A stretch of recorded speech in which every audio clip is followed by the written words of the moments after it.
Wow, that is a really interesting question. I mean, can we talk about the quarterback real quick? We could talk about quarterbacks. Ooh. So I don't want a quarterback, but we could talk about quarterbacks. So tell him why. well, I mean, I understand. If there's a reason, if you're gonna swing and miss on a draft class, and take a quarterback, this would be the one to do that with, just because.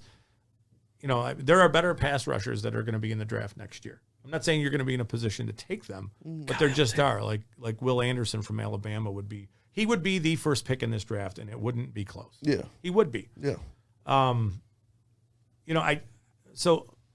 think Malik. This is not a hot take. Malik Willis should be being talked about as a modern version of what Michael Vick was when he played in the NFL. And I would ask people to stop rolling their eyes and screaming at me and just to think about what Michael Vick could do in today's NFL with his ability to move and with the arm strength. Now, Michael Vick was never an accurate quarterback. Who, Vick? Yeah, 8.5 hands, right? I was joking around. Okay. Yeah. But so Willis ran Vick ran 4.34 at 210 pounds. Jesus. That's insane. Malik Willis last year at 210 pounds ran a 4.38. Malik Willis is in the process of playing a bit of a shell game with his weight and his speed. I believe that's why he didn't run the 40 at the combine, because he was 220 pounds. He's not going to be, I don't think he's going to weigh in at his pro day, but he's going to be down around 210 pounds, and he's going to run in the 4.35 to 4.4 range. And we need to be talking about him like a Michael Vick-like player, because he does have arm strength like that. And there are reasons to not want him, just because there is some He's raw. rawness as him as in reading things, but then there was some surprise things that he did at the Senior Bowl, where you listen to Mark Brunell talk about him getting to his fourth progression in a passing play, and it's very impressive stuff. So. Yeah. His deep ball looked beautiful. So it's tough for quarterbacks to really stand out from each other at the combine. They all look similar, right? Yeah. Willis looked different than everybody else at the combine. The way he throws the ball, the way the ball comes out of his hand. I mean, there's a lot more in quarterbacking than just saying, okay, launch it 70 yards in the air. You have to play with touch. You have to play with nuance and subtlety and all those things. And he's got to develop some of that stuff in his game. But when you look at just raw tools, he is super exciting as a player. Now, I don't know that I have a player that I would pound the table for at 2. I mean, you want Hutchinson. Mm-hmm. I still like Thibodeau. I think Thibodeau can be a very productive pass rusher. I would say that Thibodeau's upside is higher than what Hutchinson's is. It's just not. He's not as safe a player as maybe Hutchinson, but that's a good question. It's something I'd have to think about.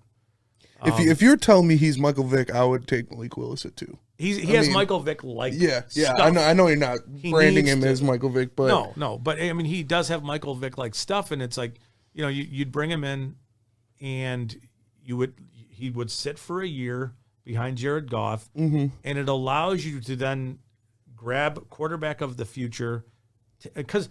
The reality is that all these quarterbacks are just swings. They just are.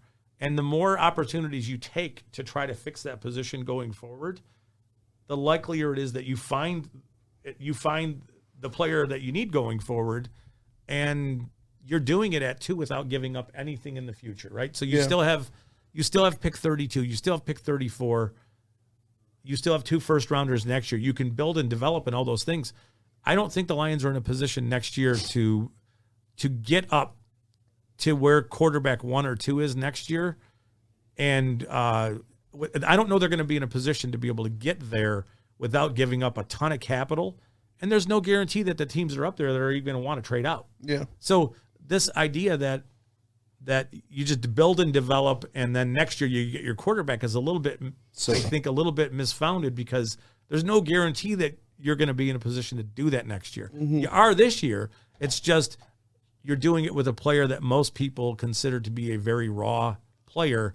I don't think he's nearly as raw as some do.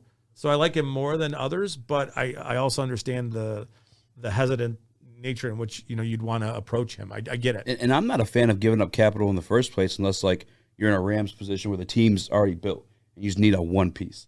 I'm saying that in a situation like us where we're building, it makes no sense to give up capital because each one of those picks, you possibly get up an Aaron Donald or like you're just giving up a possibility of someone who could be great. You're giving up a building block for sure. Yeah, that's why football's a team game. It is, and that's why taking him at 2 this year and not giving up anything, he's right there for you, makes some sense. Yeah. Now, do I think it's the right way? No, there is no right way. There's, you can build and develop and then go find quarterback. It's hard. I think it's really hard to build and develop and find quarterback in the draft that then works out. A lot of quarterbacks don't work out.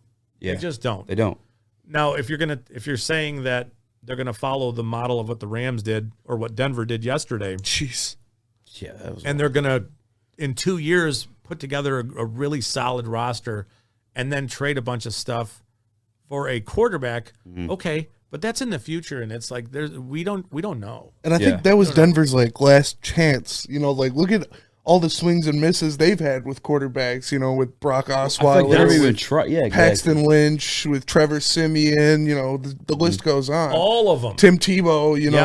You could talk about that for an hour alone. Yes. But it's tough. They gave up so much. 2 firsts, 2 seconds. But they have a team. Noah Fant, Drew Lock. They have a team where you could just add a piece like Russ. Yeah. And you're looking damn good. Oh, for sure. They have signings, and you're probably in a Rams situation. For sure. Yeah, I mean, think about being in that division now, in the AFC West, and you've got Chargers. Wilson, you've got Mahomes, you've got Herbert, and you've got Derek Carr. It's like, wow, that's loaded. Yeah. Yeah. It is. I mean, and then there's Burrow, there's Josh Allen. Yeah, where does Jared Goff rank in the NFC quarterback standings now that all of them are in the AFC? Oh, yeah, that's a good point. So I mean, that brings up a really interesting conversation. Like,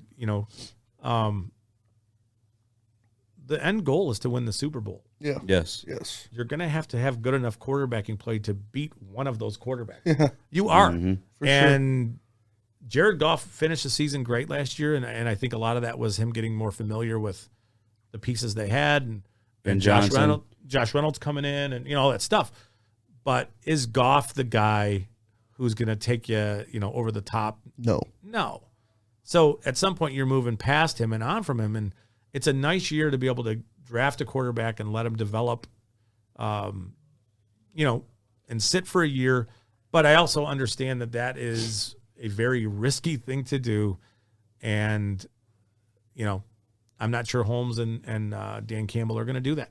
In terms of raw ability, because I know he's raw, but give us some cases and scenarios where someone was taken as raw as Willis and was refined to Josh Allen. Yeah, I mean, Josh Allen was a really, really inaccurate passer in college, in high school and college. He just was. What he has done is absolutely remarkable. It really is. He is a little bit like the black swan, where you can't.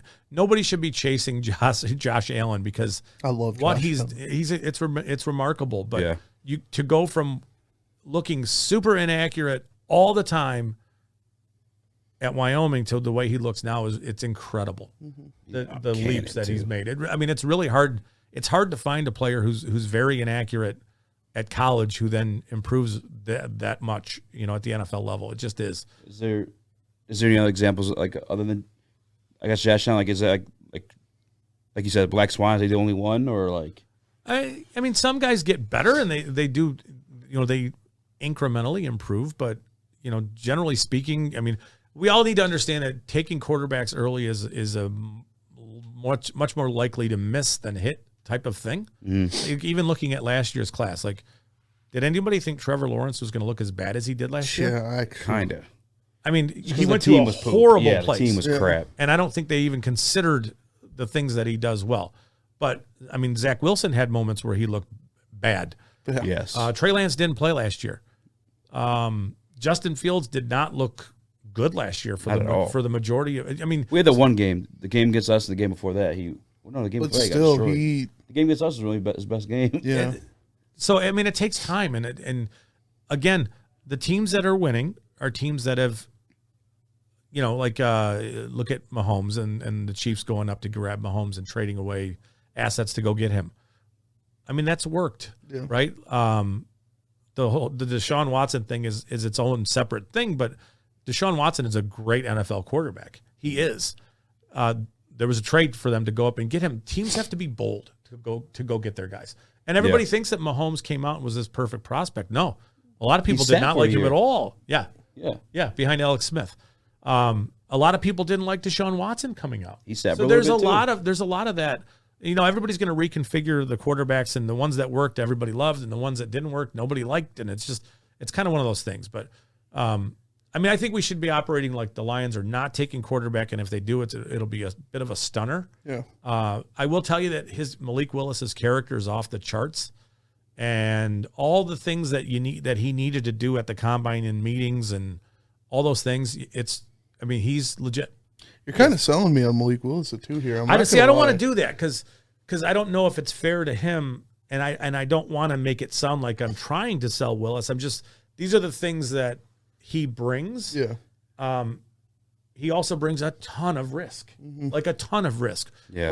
Where with Hutchinson, just safe. He's a safe, high floor player. Give me some ganja. Give me some ganja. Give me some ganja.